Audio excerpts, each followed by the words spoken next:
ખેડા જિલ્લાના સુપ્રસિદ્ધ યાત્રાધામ ડાકોરમાં આજરોજ વહેલી સવારે મંગળા આરતી દરમિયાન છૂટા હાથની મારામારી સર્જાઈ હતી. પોલીસ સૂત્રો દ્વારા મળતી માહિતી મુજબ મંગળા આરતીને લઈને ભગવાનના દ્વાર ખુલતા પહેલા જ બહારથી આવેલા અને સ્થાનિક ભક્તોની ભારે ભીડ ઉમટી પડી હતી. ભક્તો ડાકોરના ઠાકોરના બંધ દરવાજા ખોલી દર્શન માટે પ્રાર્થના કરી રહ્યા હતા.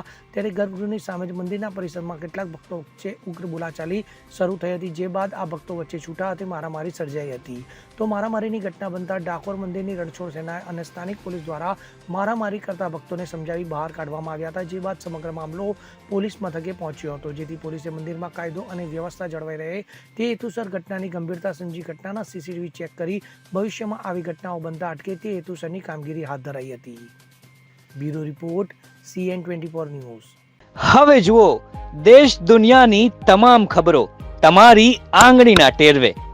ઉઠાવો મોબાઈલ અને Google Play Store પરથી ડાઉનલોડ કરો અમારી CN24 ન્યૂઝ મોબાઈલ એપ.